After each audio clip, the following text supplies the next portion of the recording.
Hey everyone, Ranger William here from the Overmountain Victory National Historic Trail, bringing you another episode, part 5 of Covered with Flame and Smoke. This great discussion about the weapons and tactics at the Battle of Kings Mountain, fought on October 7th, 1780. Why are we doing this? Why are we diving into all these little itty bitty details?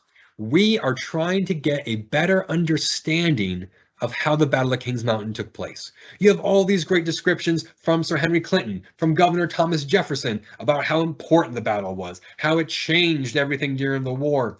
But you have so much myth that surrounds the battle, so many legends about, well, how was the battle fought? How did it play out? What did the guys who were there, what do they say? What does battlefield archaeology tell us about this fight? That's why we're doing this. So if you want to catch up on episodes 1 through 4, we'll do a quick rundown here.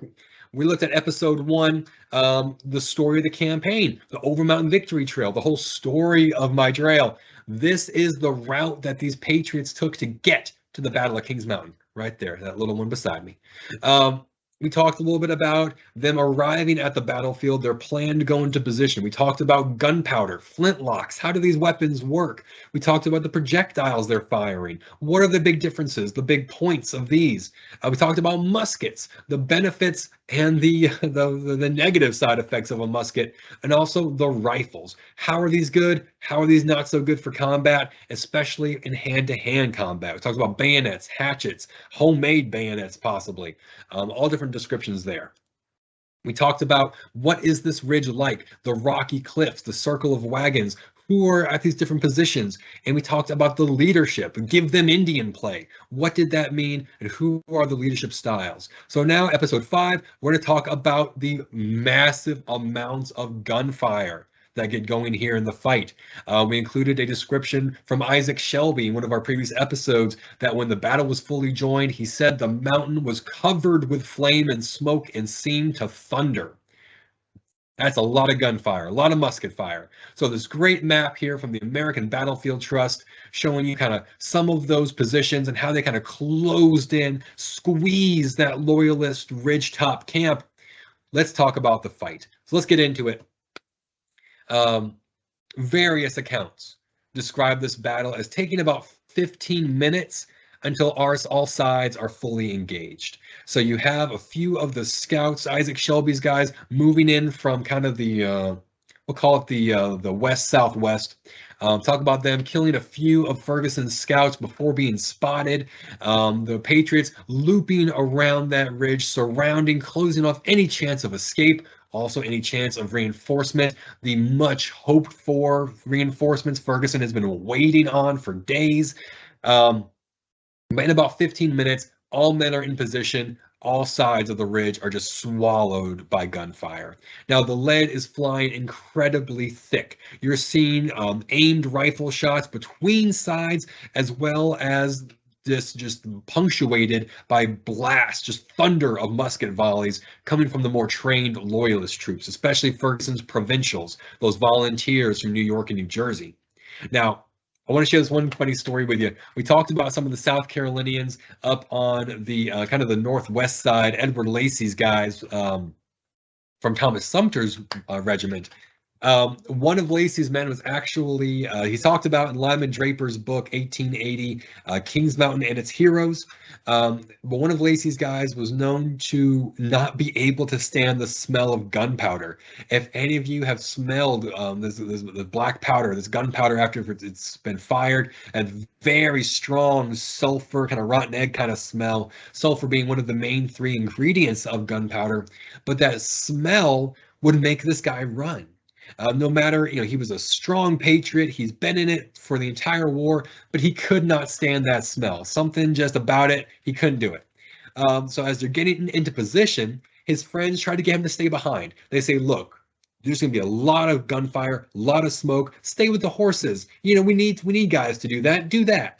And he's like, no. He says he is determined to, quote, live or die in the battle, quote. So he's determined, he gets with the regiment, he gets in position. As soon as the volleys begin, massive clouds of this grayish white gun smoke filling the mountainside. It says that his friends look and he is racing back down to the horses. It's going to be later on during the battle. He finally gets back, and they, of course, give him a little ribbon. They say, "Okay, where'd you go?" And I love this response. He says, quote, "From the first fire, I knew nothing whatever, till I was gone about 150 yards. And when I came to myself, recollecting my resolves, I tried to stop, but my confounded legs would carry me off." End quote. So if you are this guy, if you can't stand that sulfury smell, this is not going to be a place for you. William Lenore, one of the North Carolinians with Benjamin Cleveland, up on the northern part of the ridge, kind of the toe of the ridge, he says that he was wounded slightly in his side, again in his left arm, and a ball passed through his hair above where it was tied back. So if you can imagine your someone's hair tied back in a queue, in a ponytail, you could call it, that spot between the back of the head and where it's tied, a musket ball went through that, as well as his clothing was cut in several places. So you're looking at a lot of lead flying around for this many injuries from one guy. One of the South Carolinians, Thomas Young, he's only 16 years old during the fight, and here's how he described the battle. Quote, "I well remember how I behaved. Ben Hollingsworth and I took right up the side of the mountain and fought our way from tree to tree up to the summit. I recollect I stood behind one tree and fired until the bark was nearly all knocked off and my eyes pretty well filled with it." Now what he means here is knocked off by enemy gunfire. He says, "One fellow shaved me pretty close, for his bullet took a piece out of my gun stock," end quote. Now, we don't know if he was aiming when that happened, but to be exposed, for the gun stock to be out, for that bullet to hit, that is right there near your face. So just stripping the trees of their bark, filled with this dust from the bark from all these gunshots, a lot of musket fire. Now, someone else who was shot in the hair is none other than Isaac Shelby himself, coming up from that southwest part of the ridge. He says the hair on the left side of his head was scorched off by a musket ball. Now, it's not just patriots who talk about it. We have a loyalist, South Carolina loyalist, Drury Mathis, is actually going to be wounded in the fight. He's going to end up in kind of a no man's land between the different sides. He says the rebel rifle ball fell around him like hail. Volleys from the loyalists consistently passing over the heads of their targets, end quote. So what Drury is describing here, anyone who's been out doing a lot of shooting in the woods on a hillside is going to note that when you're firing downhill, it's easy to miss. Just due to the angle, a little bit of change, a little bit of coming off target from above is going to make a big difference down below. So you end up with volleys of that loyalist musket fire coming down and missing. Now, one big side effect, or I guess you could say a cause of this, is the weapons a lot of these loyalists are using. If they are using these muskets, well-balanced weapon, not very front heavy, good for carrying in combat, good for marching, but because it's got kind of a lighter front end, you know, it's well-balanced, that fraction of a second it takes for that flint to strike the hammer, to cause the spark, to ignite the gunpowder, to go into the main chamber, ignite the main charge, out goes the projectile. That fraction of a second, if that recoil begins and that barrel comes up just a little bit, just a little recoil, by the time that ball is on its way, you've come off target. So if you're firing downhill, that emphasizes that even more, and you end up with the trees above the Patriots being shredded by musket fire. That is probably one reason why you only end up with 28 Patriot killed, where the Loyalists suffer somewhere in the neighborhood of 228 killed. Let's talk more about some of the heavy lead flying around. William Chronicle up on the northeast kind of side of the ridge there. As soon as he orders his men face the hill, starts to lead them in an advance, he is shot dead. Samuel Abney, another loyalist, we'll talk about him real quick. He was a patriot. He had been a patriot throughout the war, but after the fall of Charleston, appears to be no hope left for the patriot cause. He took the oath of neutrality, ends up joining Patrick Ferguson's loyalists, but he was still a patriot in his heart. So he had resolved to not fight in the Battle of Kings Mountain. He said, "It does not matter what side I'm with now. I am still a patriot. I'm not going to fire against my own side." So he's going to just sit. He's going to hide. He's going to sit it out. but then he gets wounded. The rock he's behind is not enough shelter. He's with the loyalists. They start shooting. The Patriots start shooting at him. He says when he got wounded, it made him a little mad, but he's still resolved, not going to get involved. Things happen. Then he gets hit again. He says this made him, quote, mighty mad. Then he jumped into the fighting with the loyalists, firing back at the Patriots. During the battle, he is going to be hit 5 more times until finally either the pain, the blood loss, some reason he passes out and he's left for dead. Now, thankfully, that night there was a heavy frost that Abney says it actually revived him, and he was able to crawl down to a branch, to a stream at the base of the ridge, get some water. He was found by some locals, and he was taken back to their home to be cared for. What you see happening is the sound of this battle, of all this roaring musket fire and rifle fire.